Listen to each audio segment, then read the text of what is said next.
All right, let's talk a little bit about the Rams. Interesting team. They added Devontae Adams. You got Puka Nakua. They let Cooper Kupp walk. Stafford didn't play in the preseason. He said he had a back injury. Did he have a back injury, or did he just not want to play in the preseason? I don't know. Didn't play in the preseason. Garoppolo's his backup. Stetson Bennett's the third guy. They got a hell of a little running back in Kyren Williams, the former Notre Dame star. Blake Corum is a tremendous, smart back who former Michigan Wolverine. He's really good on the goal line. They have Jarquez Hunter as well, the former Auburn Tiger. He's a really good talent as well. So you've got three running backs that are pretty damn good. Higbee's beat up a little bit, and so's Colby Parkinson, the ex-Stanford tight end. So their tight ends are a little dinged coming into this one. Havenstein, the right tackle, is also on the injury report. So, maybe you got a mismatch there. Steve Avila was a little dinged up, but he's ready to roll. He's their best offensive lineman by far. He's the left guard. He's a house. Was great at TCU. And then they've got a really good receiving core. I mean, Puka is aggressive and strong, and, you can hit him all day, and he just takes those hits, and he doesn't try to do too much, but he's really good. He's really hard to stop. I mean, literally Stafford to Puka is like a handoff. It's almost impossible to stop. With Stafford's incredible release and his laser, he can put on a laser show. The guy's got great velocity on his ball. He's got a lightning quick release. And with him in lockstep with Puka, and Puka's running to spots and Stafford's putting it there, it's almost near impossible to defend. What is Puka? Puka is unstoppable on 3rd and 7. Is he going to burn you down the field? Well, this is how you defend him. He's not fast. He ran in the high 4.5s. He's not a burner. You got to hug up on him. You got to take away all the short stuff, and you got to dare Stafford to double move you and throw it over your head. Otherwise, you're just going to die as Puka. They target him 25 freaking times, and he makes 19 catches, and you're just a step behind him, a step behind him, a step behind him, a step behind him. Don't be. Bernardo, Demo, Stout, Luter, they're all quicker and more athletic and faster than Puka Nakua. So don't play off of him. Hug up on him. Take away the short stuff. Don't let Stafford on 3rd and 5 have these little timing routes where he's throwing it. I mean, don't try to sack the quarterback. Also, defensive line's got to know where Puka is. If he's on the right side of the formation, know where he's at. If he's on the left side of the formation, know where he's at. If he's in the backfield, know where he's at. Down and distance. Know you're down in distance. On 3rd downs, they're going to try to play ball control against the Niners. They're going to try to pound the Niners defense into submission in the second half by playing ball control with all these short passes to Puka, and the Niners won't be able to stop it. Hug up on Puka. Hug up on Devontae. When I say hug up, challenge those guys to run by you. Get in their face. Don't give them a free release off the line of scrimmage. Know you're down in distance. Defensive linemen, if Puka's lined up on a 3rd and 5 situation, know you're down in distance. Know they're going to try to throw a hitch. Make sure, or some kind of a slant or some kind of quick game to Puka. Get between Stafford and Puka and get your freaking hands in the air. Period. Know where Puka is. He is the continuity piece in their offense. When they get to 3rd down, they're going to Puka. Know where he is. Get your hands up. Shrink those windows.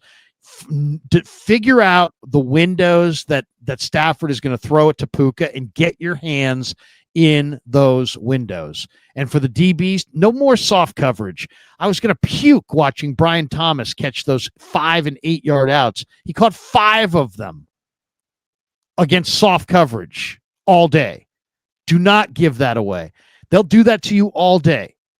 They will Puka Nakua you to death. He will catch 18 balls for 195 yards and 2 touchdowns and just sit there with these little rub routes and these hitches and these screens and these. Hug up on him, challenge him to run by you. Get your hands in those windows. Shrink those windows down. And know that Stafford's going to Puka. He is the continuity piece on 3rd down. A lot of teams, it's the tight end. It's not. On this team, Higbee's more of a big play guy. Puka is the chain mover. All right. Devontae's great on the back shoulders, and he's really advanced, but I think he's another guy. He can't run by you. Hug up on him. The guy you got to give room to is Atwell. Got to give Atwell some room. He can blow by you. He's got 4.3 speed. You got to give him lots of room. And then you got to wrap against Kyron Williams and Blake Corum. They are hard charging, smallish runners with tons of heart, and both those guys can catch it out of the backfield. So you got to be on the alert for that. These little dump offs and passes to Corum and Williams. So really, the Rams are a frustrating team to defend because Stafford knows the offense like the back of his hand. He's got a great release. He's throws lasers. He's pretty accurate, especially when he's in rhythm and he's not being hit. They're taking away the ability to hit the quarterback with all the short game.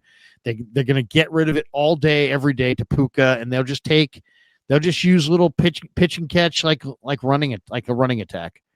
5 yards here, 6 yards there, 8 yards here, 11 yards there. Pretty soon you look up and like, damn, Puka's got 16 catches for 177. You have to hug up on him and take him away.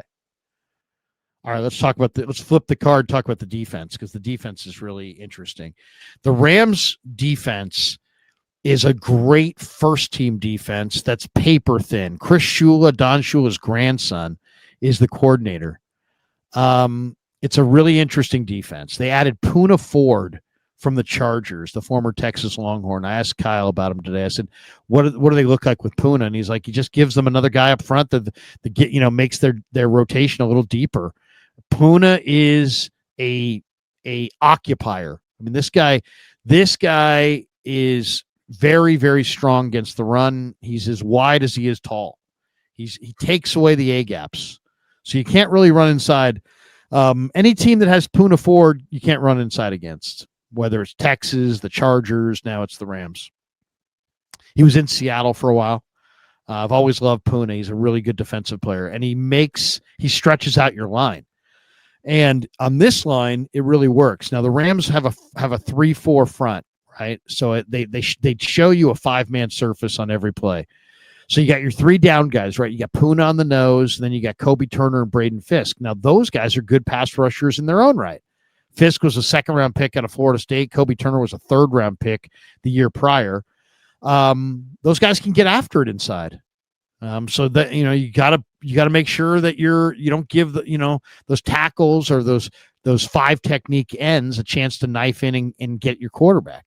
And then where they're really special is off the edges. Agent Zero, Byron Young, he wears number 0, former Tennessee star, 3rd-round pick in 23. And then Jared Verse, who was their 1st-round pick in 24 out of Florida State. And the thing about Jared Verse is he is the strongest defensive end in pro football at that weight. He's got ridiculous strength. He's 6'4", 260, and you would swear he's 6'4", 290. I mean, he's just really, really strong. So Verse is an enormously strong right outside linebacker. He'll be going up against the Hall of Famer. And then it'll be McKivitz going up against Agent Zero, Byron Young.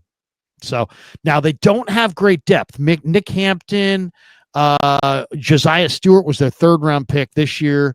There's Ty Hamilton from Ohio State, Tyler Davis, Laurel Murchison, Dawan Johnson, who played at Toledo. They're Mr. Irrelevant from a couple years ago. It's not like they have a fantastic starting defense on all 3 levels. Like that 5-man front is fantastic.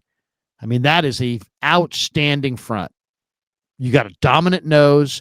You got 2 really good tackles in their super prime, and you got 2 elite defensive ends. And Verse is the star, but Byron Young's had the better start. He's been awesome, absolutely awesome. So they stretch you out. They go after your quarterback. Omar Spates is the athletic linebacker. Landman was a good player. I think he's from Oregon State, came over from Atlanta. Colorado. Knew he was a Pac-12 guy. Very productive player at Colorado.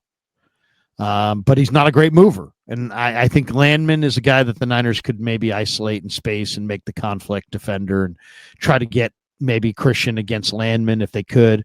And then in the secondary, I think this was the surprising area for the Rams last year. They've really got some good play out of a lot of guys. Last year, Keller Witherspoon, I believe. Now they got Kobe Durant and Emmanuel Forbes. Now, Forbes had 6 career pick sixes at Mississippi State. I mean, he was a menace in Starkville. And I was hoping the Niners would have gone for this guy after the Commanders said no. He's really weak against the run. But this guy will sell out for the pick like very few others. So you have to double move Emmanuel Forbes and you have to burn him. You can burn him for a touchdown because he is super over aggressive. He sells out for the pick six like almost nobody you've ever seen.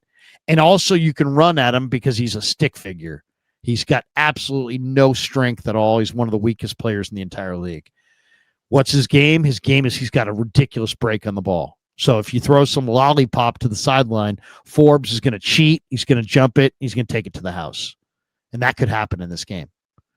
So Durant and Forbes are your corners. Quentin Lake's a very physical corner as well. He's the nickel.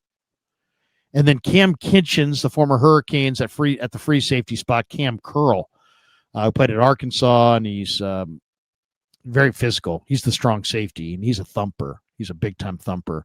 They also have Darius Williams as their corner. He used to start for them. He went to Jacksonville. Now he's back. He's older, but he's a pretty good player. And they have Trey Brown, who was in camp with the Niners.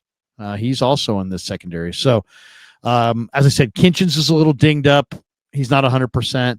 But, this is not like this team does not have great defensive backups. But the starters are all pretty good. If this defense stays healthy, and it's healthy right now, I mean, that's a good defense. That's a really good defense. Their front is incredible. Les Snead has done a great job in the draft putting together this front. I mean, this team had Aaron Donald not that long ago. Suddenly he retires, and then in 2 years they build up their whole line? It's really impressive. Really impressive. I mean, think about it. 23, they get Agent Zero and Byron Young and Kobe Turner. Okay, that was 23. And then they come back in 24 and they go Braden Fisk. And then they added Puna. I mean, and I should say in Verse. So Fisk and Verse in 24. Young and Turner in 23. And then they added the run stuffer and Puna in the offseason in free agency. And it's a good defense, man. It is a good defense. So it's going to be a huge challenge. It's going to be an absolutely huge challenge. It's a 3-4 defense, but 3-4 defense that has big-time teeth. And their defensive line has attitude and swagger, and they know they're good. So it's going to be interesting. It's going to be it's going to be a major, major, major challenge.